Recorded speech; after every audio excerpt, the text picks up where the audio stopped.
Good evening, ladies and gentlemen. Hello. Good evening. Are you well? Thank you so much for joining us at the Nelson Mandela Foundation this evening. We are here to honor the life of Ntate Andimba Toivo ya Toivo. But before we carry on with the procession, I think it's appropriate that we all stand for a moment of silence in honor of his memory.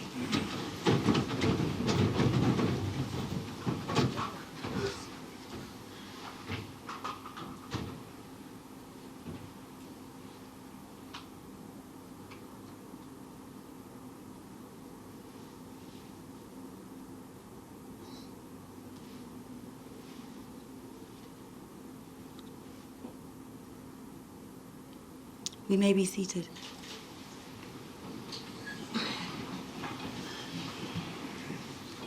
Thank you very much for that. My name is Lunganene and I work here at the foundation. Today I'll be taking you through the program. We are here to honor a man who is a true symbol of resistance against injustice, and from stories shared by his comrades, his relation to them, the comrades, and indeed Nelson Mandela himself, serves as a true memory of African solidarity. Like I mentioned, I'm just taking you through the program. I'd like to full call on the Director of Research and Archive, Mr. Vern Harris, who's going to formally welcome you to the foundation. Thank you. Good evening, everybody. Sanbonani. And welcome to the Nelson Mandela Foundation. I'm a very late replacement for our Chief Executive, Sello Hatang. He went down with a really bad flu earlier today, and he asked me to apologize and to send his greetings to everybody. We as the Nelson Mandela Foundation are honored to host this event. As my colleague Lunga alluded to, Ntate Toivo ya Toivo was a comrade of Madiba's. He had a long friendship with him and often visited him here in this building, in fact in this very room that we're in this evening. Sello Hatang and I were privileged to spend time with him on his visits here. He also gave us a formal interview for our oral history project.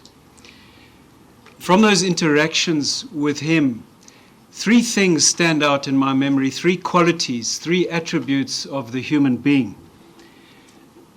First one was how forthright he was. So, for example, he would tell Sello and I the mistakes Madiba was making at the time. He would tell us about how the prisoners from Namibia, the SWAPO prisoners, were not being properly represented in Robben Island Museum.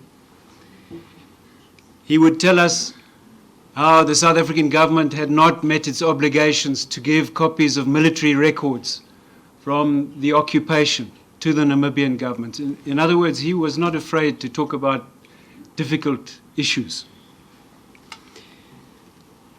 A second one that stood out for us was his wicked sense of humor. And I chatted briefly to Sello. Some of the things I'd love to share with you, he said, no, you can't talk about those. But let me say a third quality He had a soft spot for a very good quality whiskey, and for that and other reasons, I felt I had a lot in common with him. I think you will agree with me that he was part of an extraordinary generation of leadership in our part of the world. He will be sorely missed. Hambagatle Mkhonto. Thank you.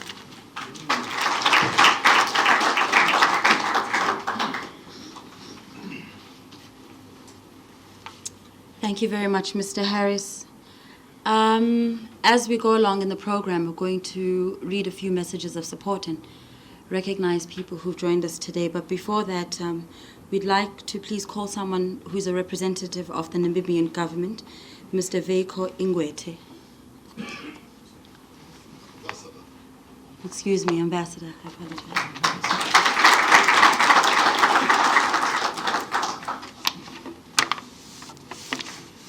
Thank you very much, Director of Ceremonies.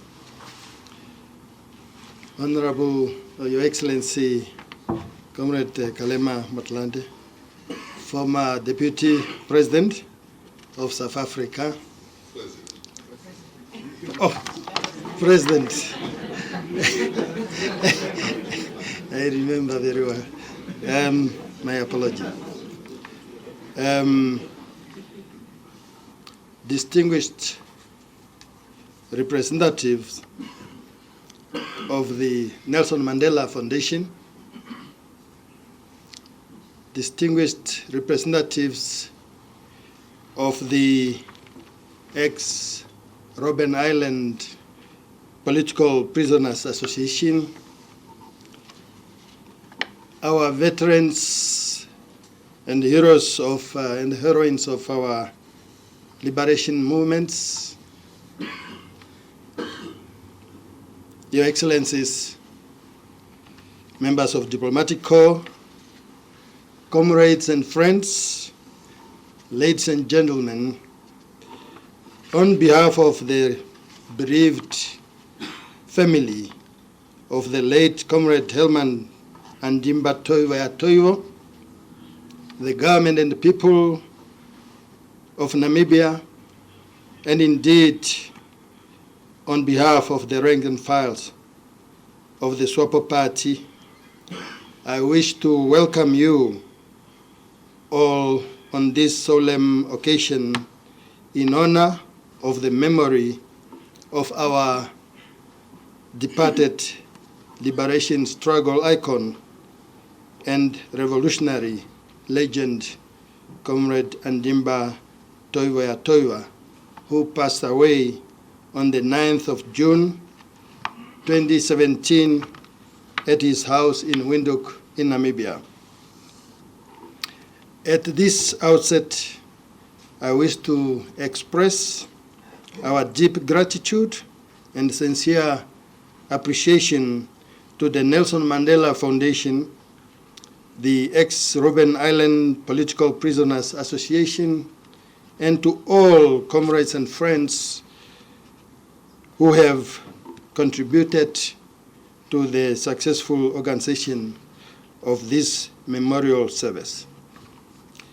It is indeed an appropriate gesture of solidarity and an expression of the long-standing and strong bond of revolutionary spirit between the people of our two countries. We are greatly moved that since the sad news reached the length and breadth of the whole African continent and the world at large, the people of South Africa have joined the brothers and sisters in Namibia to deeply mourn this departed liberation giant. A committed revolutionary, a freedom fighter, a patriot, and above all, a Pan-Africanist. Thank you, the people of South Africa, for giving this stalwart a befitting farewell. This is a testimony to the historical fact that the struggle of the people of Namibia was intimately linked to the South African struggle. Comrades and friends, we salute a hero of our liberation and a great son of Africa. As we celebrate the life of Comrade Toivo, we must do so with a full knowledge of the fact that success is the fruit of hard labor. He has successfully accomplished his mission. He bore the witness to the independence of Namibia and the birth of freedom in South Africa. I wish, therefore, to briefly revisit Comrade Toivo's long journey to freedom and independence of his motherland, Namibia.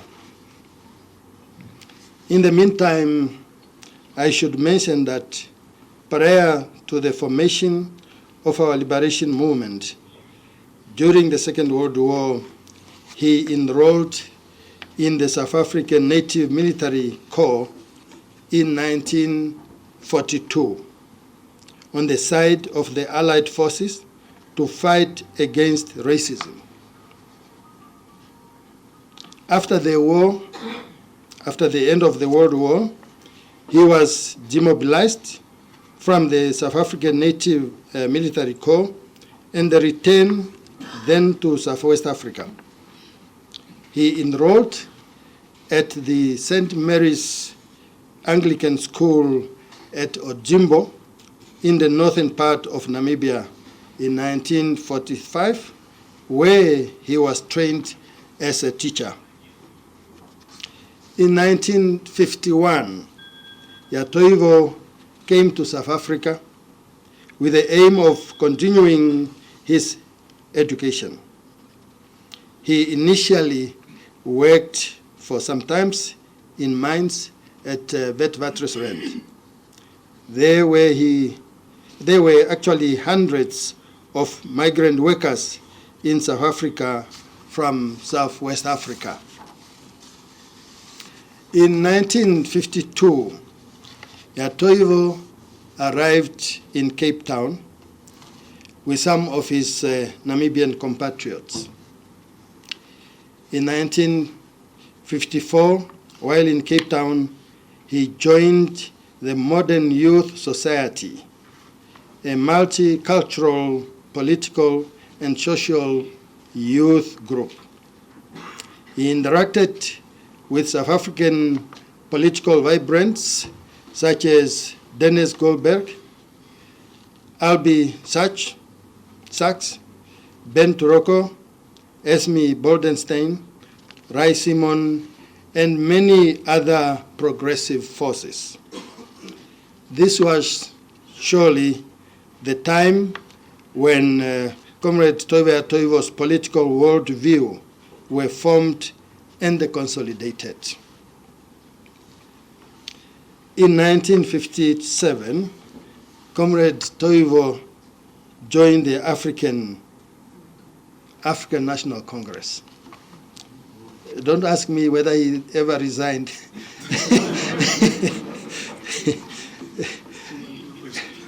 At the same time, he mobilized his fellow migrant workers from Southwest Africa to petition the United Nations Trusteeship Council. Comrade Toivo signed the message on behalf of the what we used to call Ovamboland People's Congress, OPC. The OPC was the forerunner to the Ovamboland People's Organization, which later became the Southwest Africa People's Organization, SWAPO.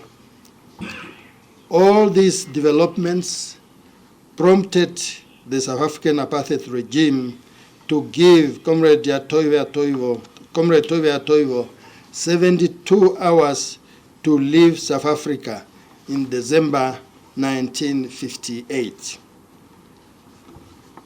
Comrade Toivo's long journey to freedom and independence of our country was born out of his commitment, determination against injustice and the colonial exploitation.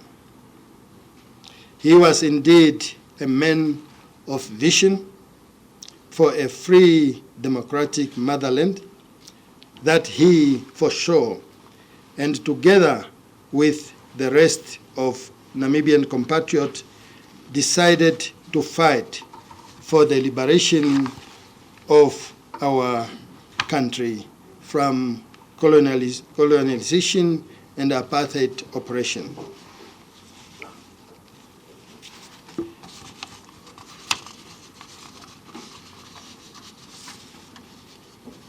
Director of Ceremony, comrades and friends, Comrade Toivo dedicated his life to the cause for freedom and restoration of human dignity for the African people. On the 26th of August 1966, the first battle between the People's Liberation Army of Namibia, PLAN, the military wing of SWAPO of Namibia, and the racist apartheid South African security forces was fought at Omugulu, Wombashe. This is in the northwestern part of our country. In the aftermath of that battle, Comrade Toivo and 36 other fellow internal SWAPO leaders were arrested on the 9th of September 1966. They were subsequently tried in Pretoria under the Notorious Terrorism Act of 1967, Act number 82, which was enacted especially to try the SWAPO leaders. Comrade Toivo and his freedom fighter compatriots were found guilty of charge of high treason.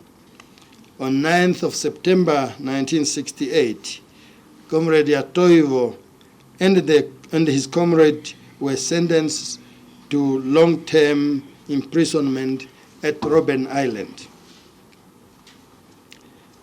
Toivo was an uncompromising freedom fighter.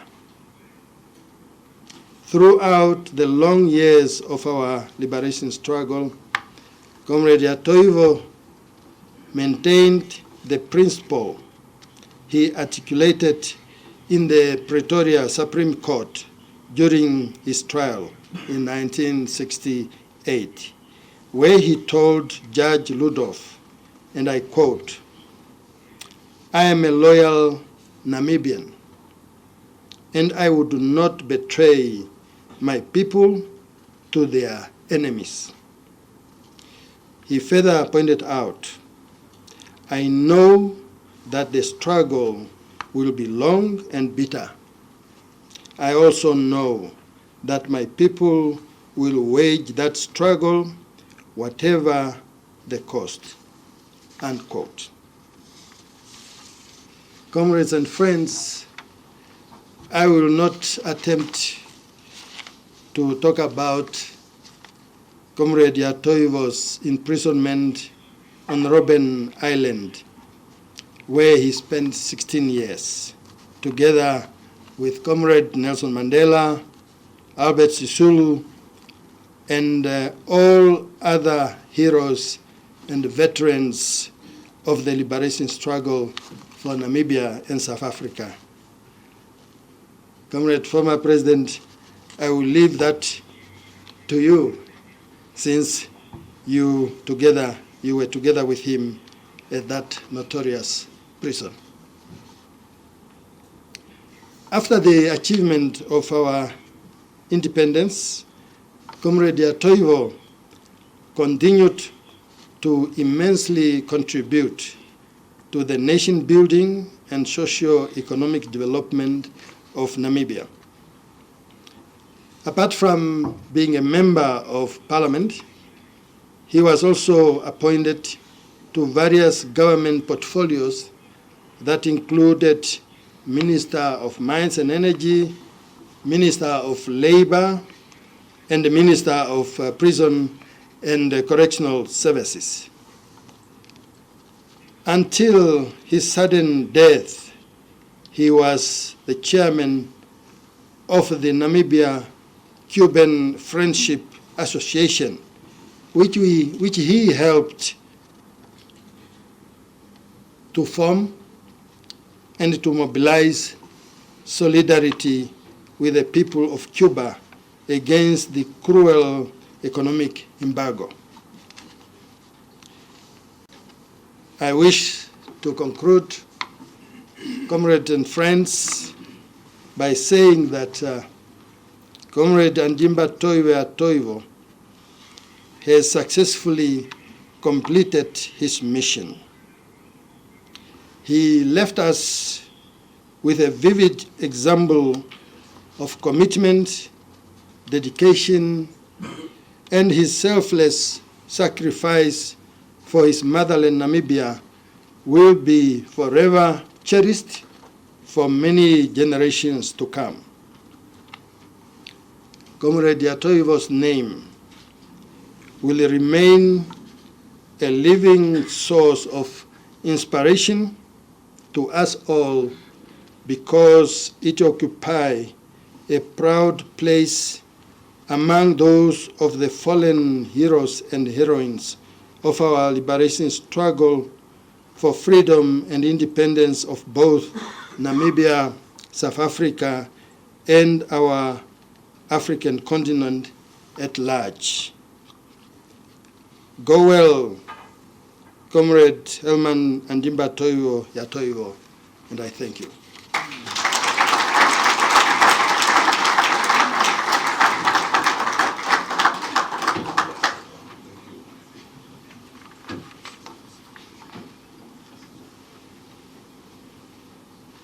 Thank you very much, Ambassador.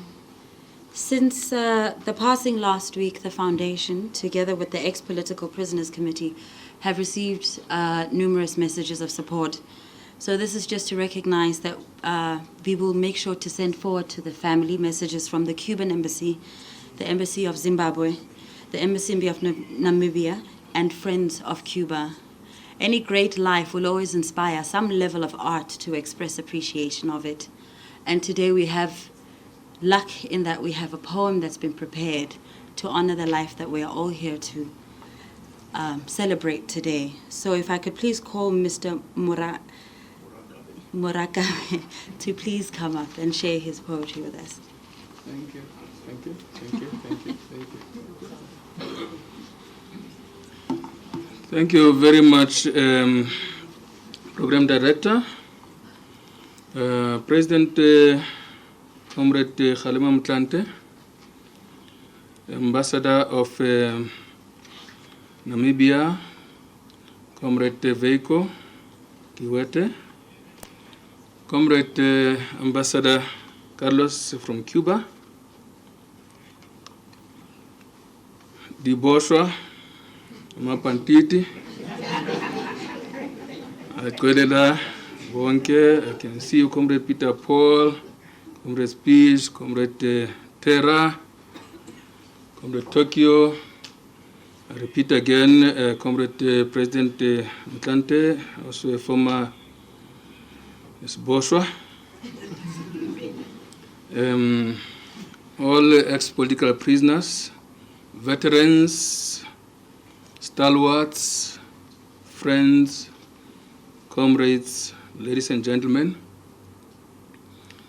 It's my singular honor also to just say I'm feeling very proud to be amongst the Boshwa, even though it's been so long we've been outside prison, that when we heard that Comrade Toivo has left us, we already went into overdrive.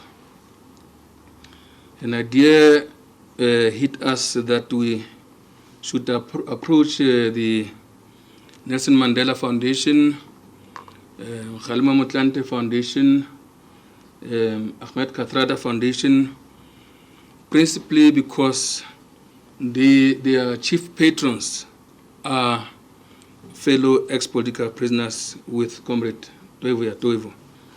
And I'm particularly glad that when these kind of ideas hit one and you share with comrades, it's like a seed on very fertile and virgin ground. In that when I look around here, that has really come to fruit. And I must apologize profusely already to some of you here who had honored the invitation, because some of the invitations you got literally hours before. This started, others last week, others last night. So thank you very much.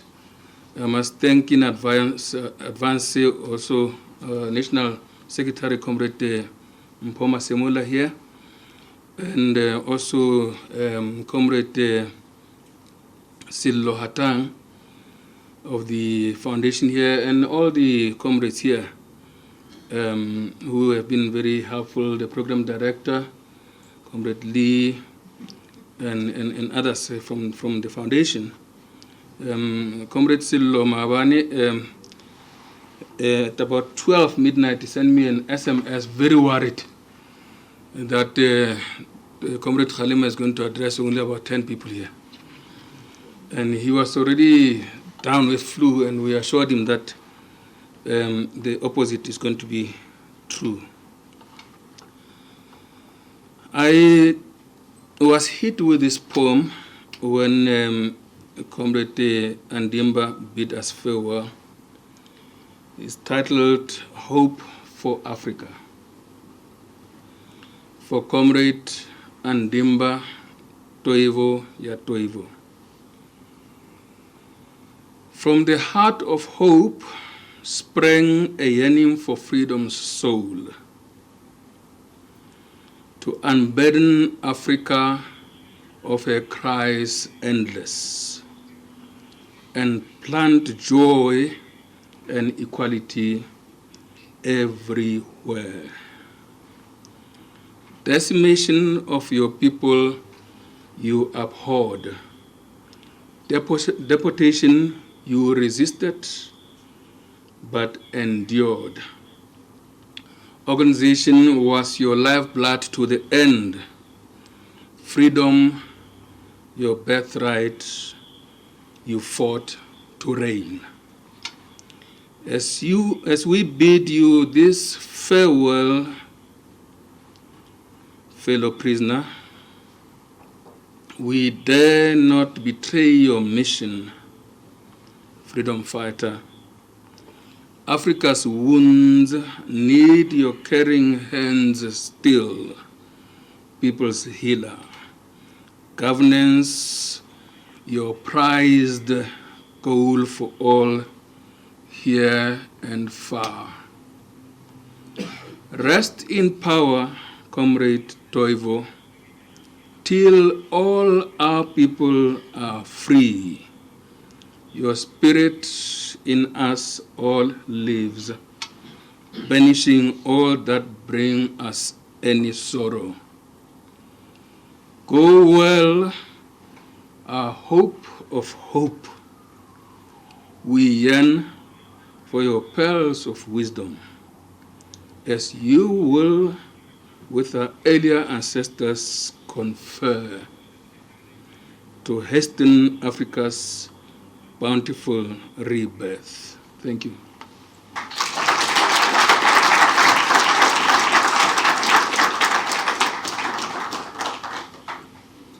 Thank you very much, Ntate. Up next, I'd like to call our guest speaker for the evening. He is the former president of South Africa, and he currently serves as one of the board of trustees of the Nelson Mandela Foundation, Tate Kgalema Motlanthe.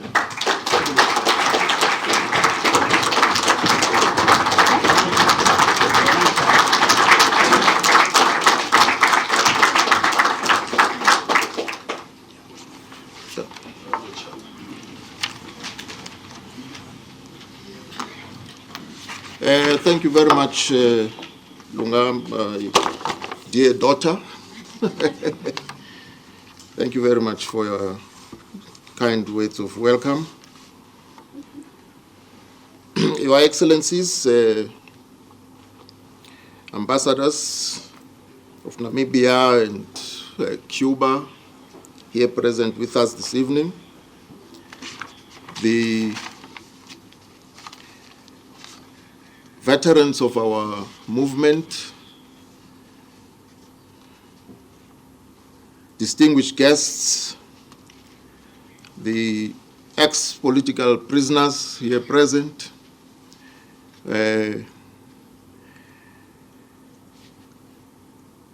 ladies and gentlemen, let me start off with the proper acknowledgement of these political prisoners, ex-political prisoners. Now, prison warders are a special breed of human beings. They only count in twos. They don't count odd numbers. So, when a prisoner is admitted in a prison like Robben Island, and if you have the misfortune of being all by yourself, first thing that greets you, the warders will say to you, "Stand twe." And because you are all by yourself, it's very confusing. So the reception in prison is very confusing.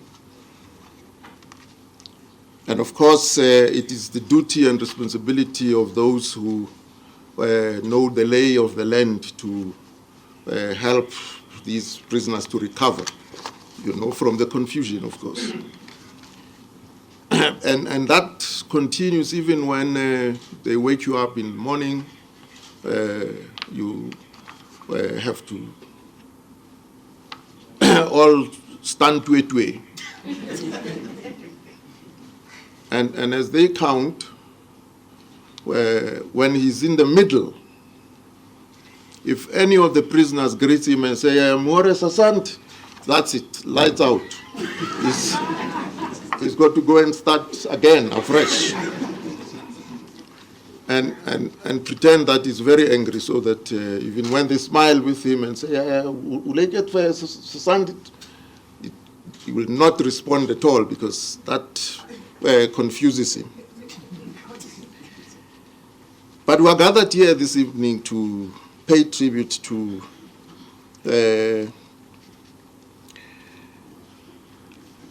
our late comrade Herman Andimba Toivo, whose life exemplifies the oft-quoted ideal that asks that we lead by example. And therefore, in reflecting on this remarkable life, I am reminded of another such leader who made an indelible impact on history. In August of 1958, Dr. Martin Luther King Jr. preached a sermon meditating on the question of what is man, which he believed to be one of the most important questions confronting any generation. From these reflections stemmed forth one of King's most iconic quotes, which states that, and I quote, "The ultimate measure of a man is not where he stands in moments of comfort and convenience, but where he stands at times of challenge and controversy," close quote. Indeed, the character of Comrade Toivo's life was defined by where he stood at times of challenge and controversy, always choosing the side of the oppressed and refusing complicity with a morally degenerate system of apartheid. We are poorer for this immense loss, felt not only in Namibia, but in South Africa and across the continent of Africa. Such is the effect of the life of one who extended his activist humanity across the lines of borders constructed between us. On days like these, a complex cocktail of emotions overtakes our hearts and minds as we collectively grieve the passing of a beloved friend, family member, comrade, and struggle icon. We are invited to take measure of his remarkable life. Such an inducement requires us to recall the thematic arc that shaped his days on earth and is simultaneously a motivation to continue the journey that defined his activism and just ethos. While we are immensely saddened by the passing of Comrade Toivo, we celebrate his life and longevity, encouraged by the lessons we take forward in continuing his legacy. The renowned English author Terry Pratchett once stated, and I quote, "No one is actually dead until the ripples they have caused in the world die away," close quote. What Pratchett reveals is the indelible imprint left by those whose lives become emblematic of the highest characteristics of the human condition. There are indeed monuments that bear his name. The MV Toivo ship, Andimba Toivo Senior Secondary School, and the dining hall at the St. Mary's Mission School that are named after him. These physical structures ensure that his name stays in our consciousness. But there is more to memory than name alone, and it requires monuments beyond brick, steel, and stone. Our lives, too, can serve as living memorials of Comrade Toivo's legacy, as we ensure that the ripples of his life swell the souls of those who have devoted their life to affecting change that is dedicated to social justice and emboldened by humanist consciousness.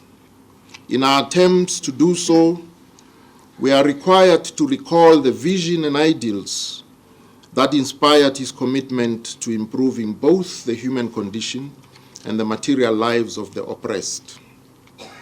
Ovamboland's son, trained as a teacher and a carpenter in his early years.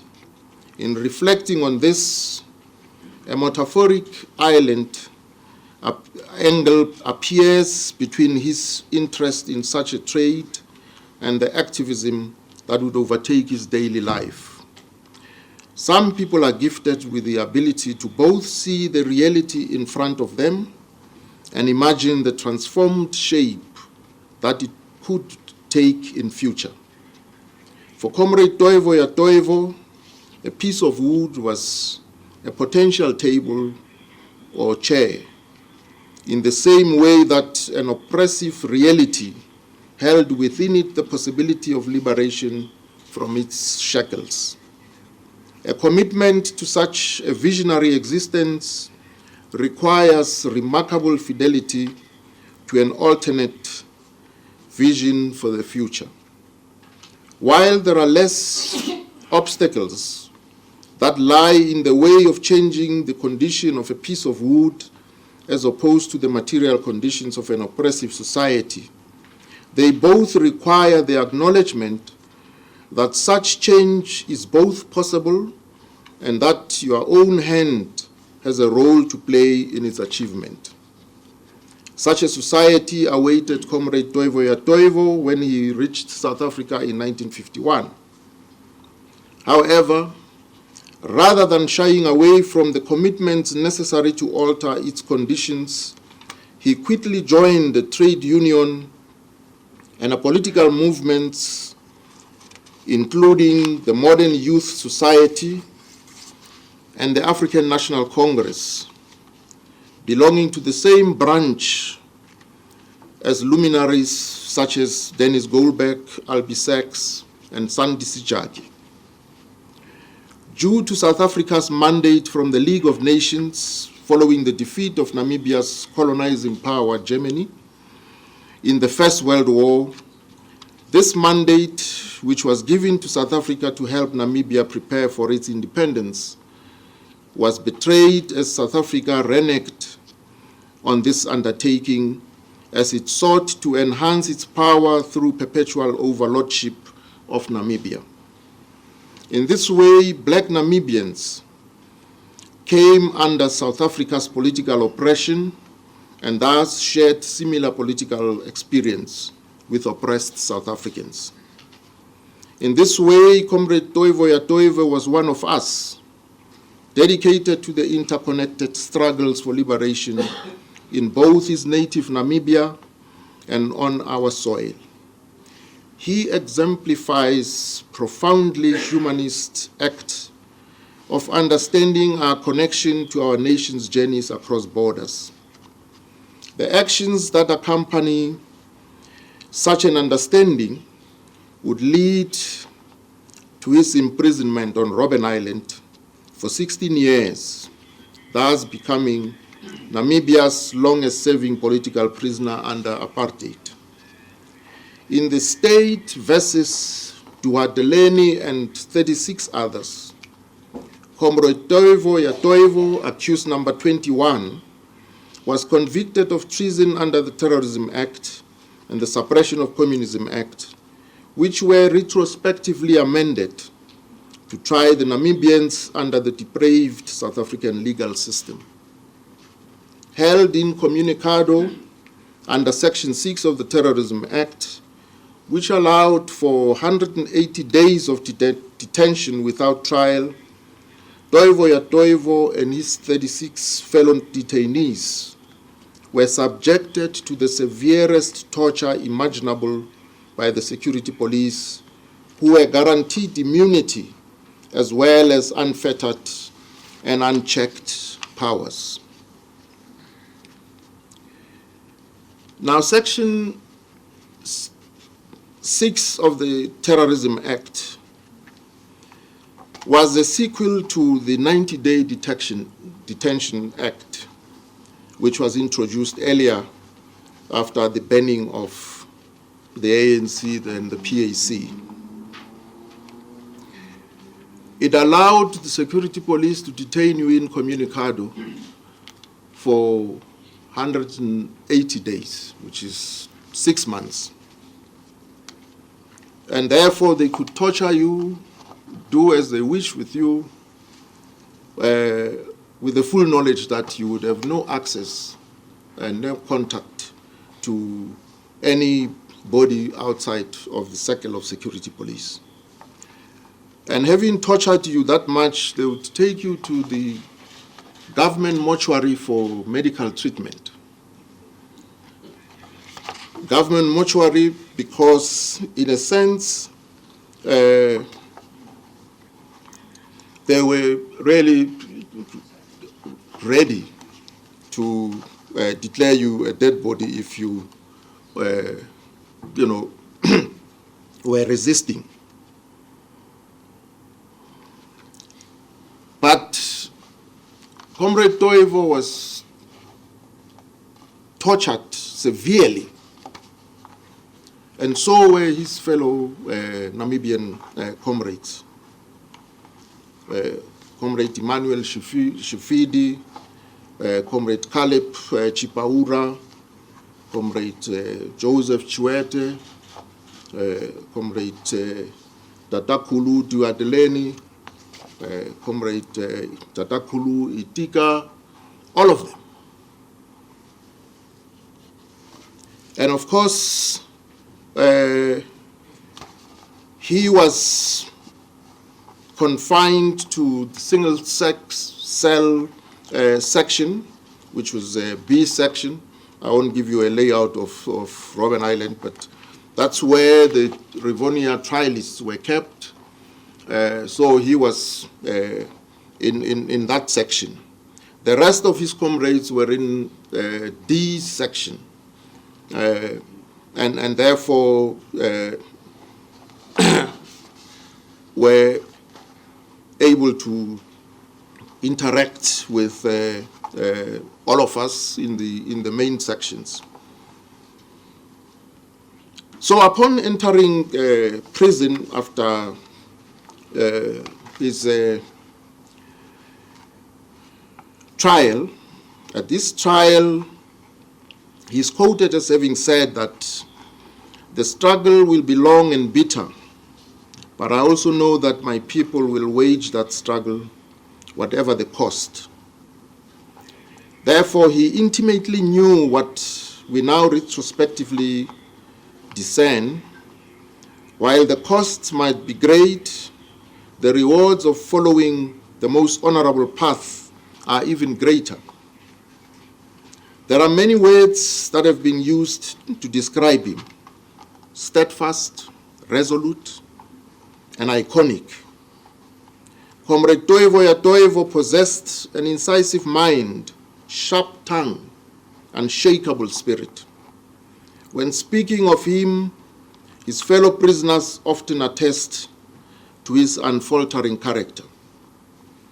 Even when incarcerated and facing the brutal conditions on Robben Island, Comrade Toivo refused to participate in the prison classification system, despite the fact that it might have mitigated the severity of his experience.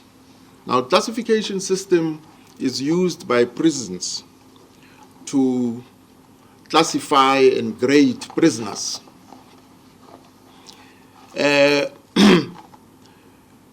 African prisoners start off as classified as F because they get what is called an F diet. On Robben Island, there were, colored comrades, Indian comrades, and African comrades. And the diets were different. So for breakfast, when the African prisoners are given soft porridge, the colored prisoners and the Indian prisoners are given a quarter loaf of bread. It's called katkop in prison lingua franca. Don't ask me why it is called katkop, but that's what it is called. And so for lunch, the African prisoners are fed 3/4 of a mug full of boiled maize. And I remember that, many representations were made and complaints were lodged that this mug should actually be full. It shouldn't be 3/4. But I can tell you that even the 3/4 were so hard that by the time you're done with them, your jaws don't want to chew anything. Your jaws are not interested in chewing any other thing. And so the Indian and colored prisoners will be fed mealie rice for lunch. And for supper, the African prisoners are given soft porridge once again, and the colored and Indian prisoners are given a quarter loaf of bread. So this classification system determined the privileges, and that's why the political prisoners' attitude were that once you enter prison, you must forget about goodies, because goodies are not available. That's the first rule. Second rule is you must be willing to work, because if you don't go out of the prison cell, it's going to affect you, because you are confined to restricted space, and all you see are dull gray walls with the floor painted black and so on. So it can be very depressing. You are better off if you go out to do hard labor. So Comrade Toivo was determined that he will not participate in this system. Now, the way it's conducted is that annually the Deputy Commissioner of Prisons comes around and wants to see that thing in your eye which says this is a broken soul.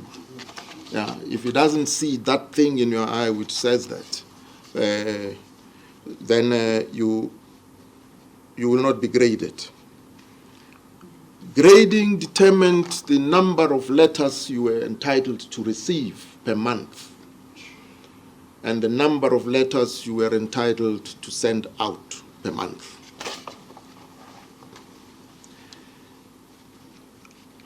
So you had to plow your way through whether you cooperated or didn't cooperate and so on. We had a comrade, Lawrence Shitlabane, the main O we called him. He was like the main news vendor, because every morning he would forego his soft porridge, escape and go to where they dumped newspapers and collect them and dash back to to deliver them in prison. And so he had, by the time of his release, he had been in prison from 1958. He had been in prison for 21 years. But never, throughout those years, never made it to become graded or classified as grade A. The highest he ever achieved was grade C. And then, of course, he'd be caught with a batch of newspapers and is downgraded once again. So this downgrading business of the ratings agencies is there.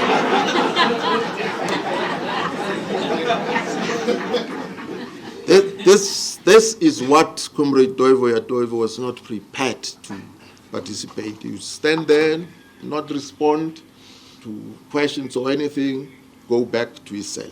That's it.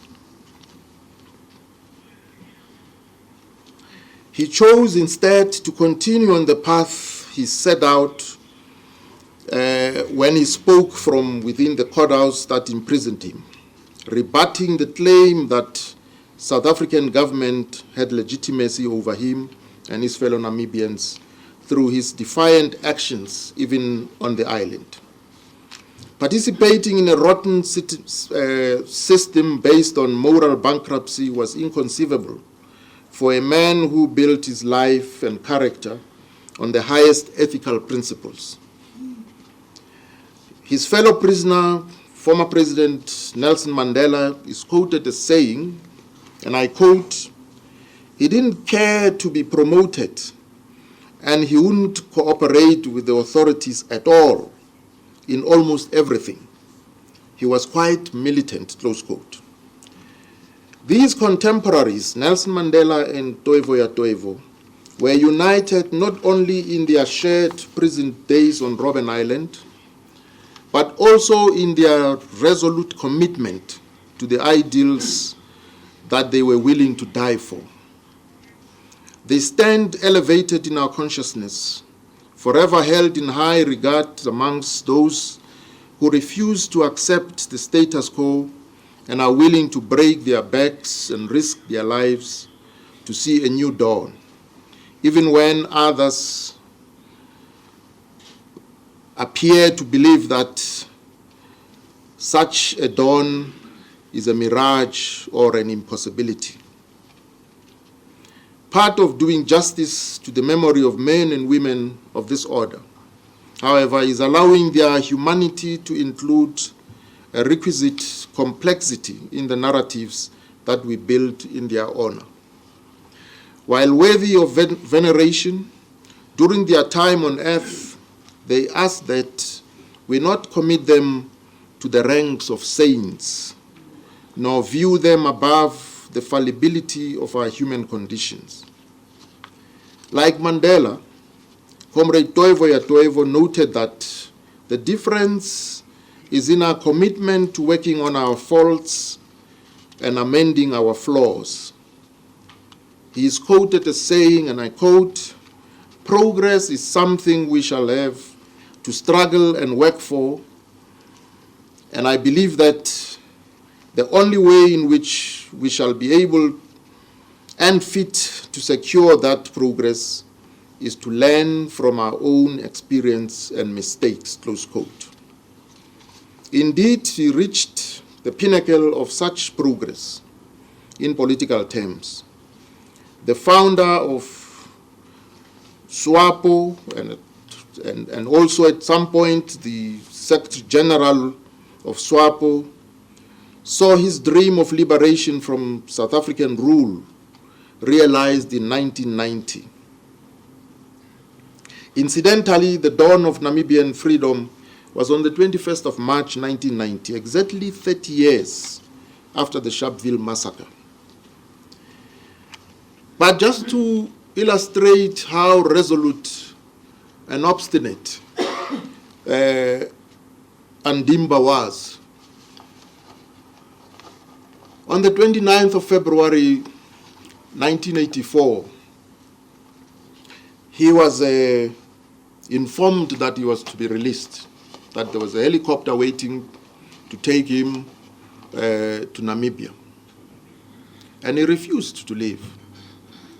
He said all of the other Namibian prisoners in Section D should be released. If they are not released, it's going nowhere. And so eventually they explained to him that no, the helicopter can only take so many at a time. and the others will follow. And that's the only time that he agreed to get onto that helicopter. And he got to Windhoek and was always suspicious that there was an interim puppet government there.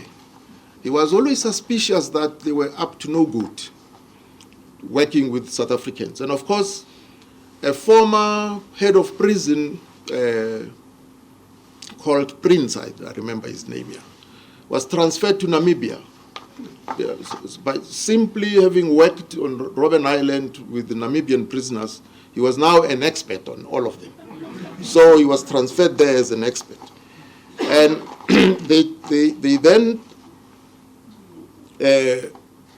promised, Toivo that no, they are ready to release him.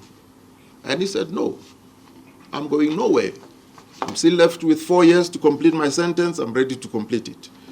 And he refused to leave prison. They had to threaten him with dogs, vicious dogs, to get him out of that prison.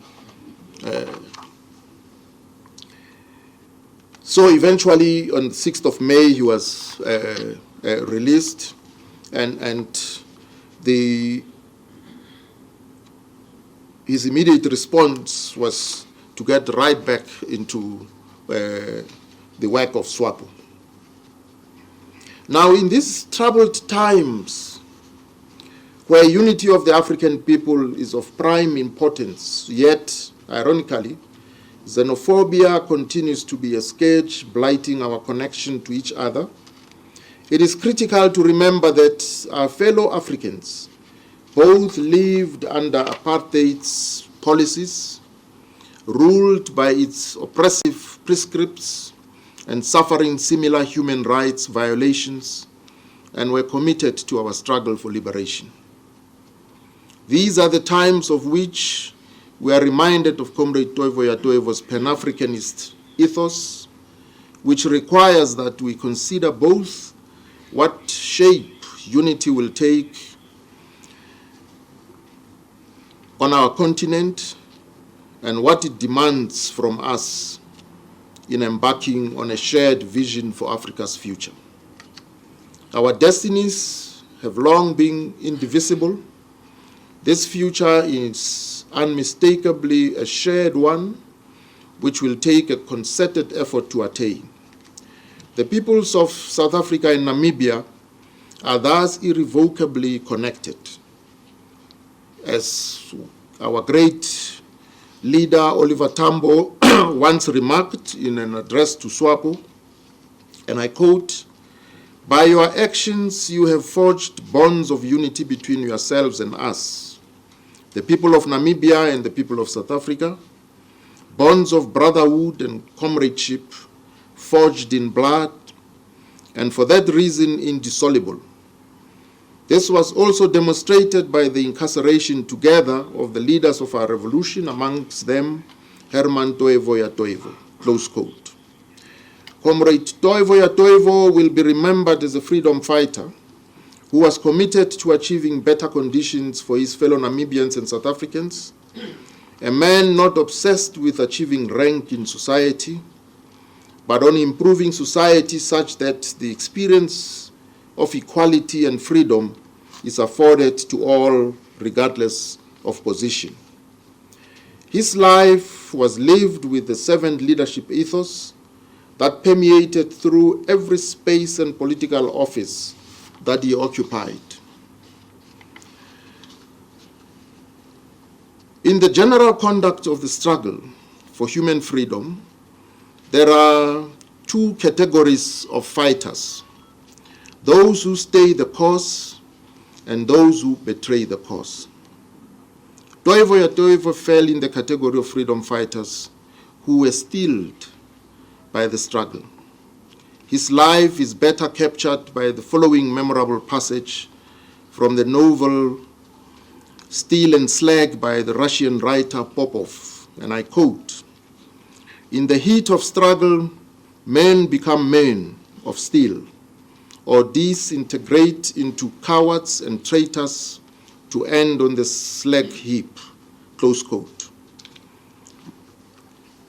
And as I conclude, our condolences go to the family of Comrade Toivo ya Toivo, to his comrades in SWAPO, and the Namibian nation. Please know that today your loss is ours.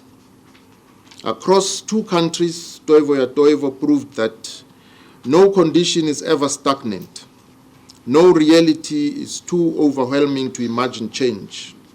Even posthumously, he reminds us that above all things, there is always possibility for change. It is meaningful that his name translates as hope of hope, Toivo ya Toivo, in its Finnish origin. While we mourn today, we are uplifted by the knowledge that, as Comrade Toivo ya Toivo himself showed, the role of leaders is to define reality and give hope. And I thank you for your attention.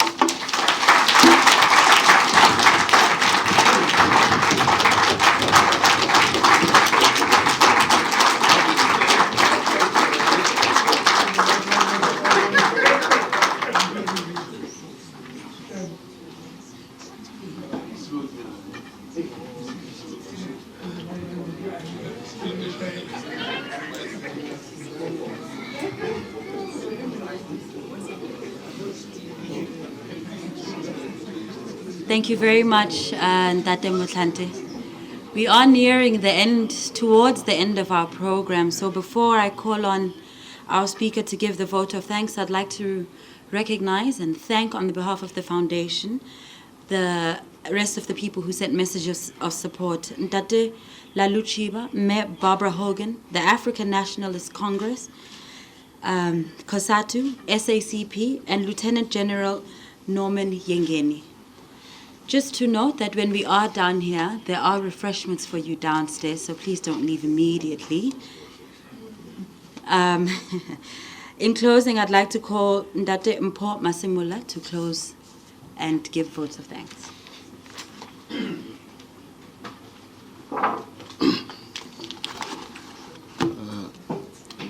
Thank you very much, Program Director, Honorable Deputy President, Comrade Kgalema, President, Comrade Kgalema,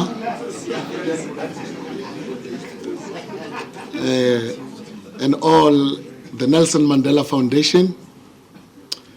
And I would like to thank members of our glorious movements, the liberation movements, the embassies, the Cuban embassy, the Namibian embassy, the Zimbabwean embassy, and all protocol observed. So the Association of the Political Prisoners would like actually to thank all those comrades who made it to grace this occasion in memory of our late stalwart and a revolutionary, Comrade Andimba Toivo. Normally, according to the tradition of discipline, when you are a youth or a young person speaking in front of the leaders in front of you, the elementary concept of discipline come into place. I asked Comrade Tokyo to make a closing remarks on our behalf because he stood to be our senior and our leader in the revolution. So Comrade Tokyo refused and said, no, you should start now to begin to be a leader.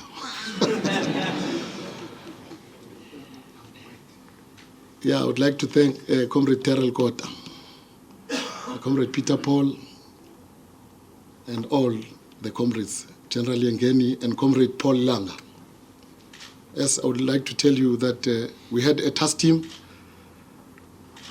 of the association operating in his office.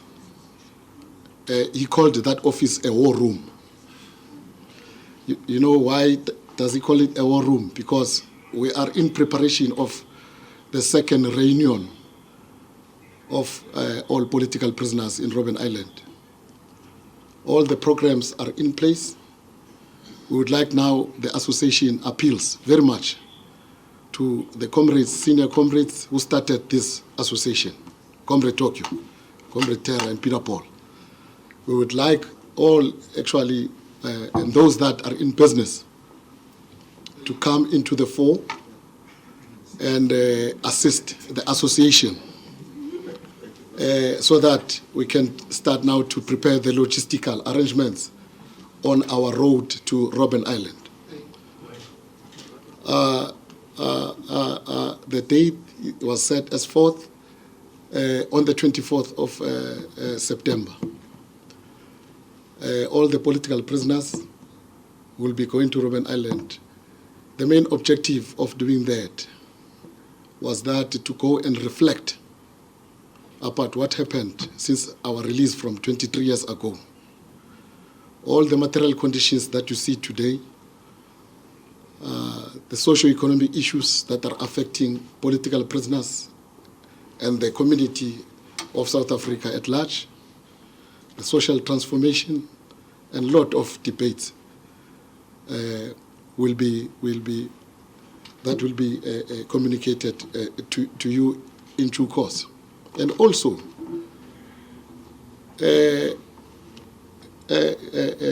taking as a resolution about the legacy and the heritage of that island. We'll recall that many leaders have passed on, including our late stalwart Comrade Toivo. We must discuss and say, how do we want to see that Robben Island in the next coming 100 years? And also to address the socio-economic conditions that are affecting political prisoners. So the association appeals again to the founders of the association, as I mentioned before, that they must come to the association, they are members of this association, and assist us of how to plan the way forward. As I said, the programs are ready. And then the second announcement is all the comrades who would like to go to Namibia on Saturday on the burial, because I heard we are communicating with the ex-political prisoners of Namibia led by Comrade Julius Ngweta, that for accreditation purposes and some other issues, you need to consult with the association, because we don't want you to go there and then being stranded at the airport. The funeral will take place Saturday at the Independence Stadium at the Heroes Acre. In those ways, I thank you all. Thank you very much.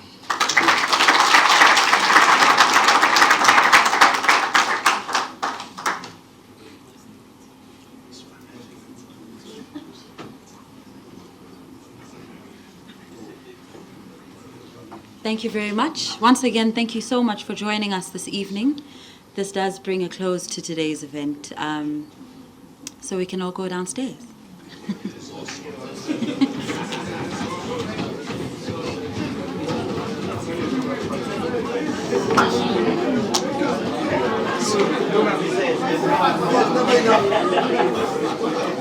I want to go high.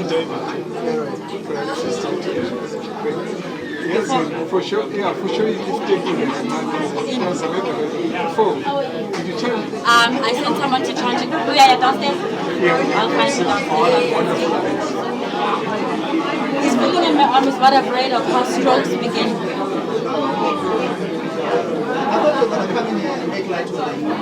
No, I thought of it, and then I thought, what if they missed it, and then I just look like I'm more of a fool. I'm still going home immediately. Don't go. It's freezing down here. Dude!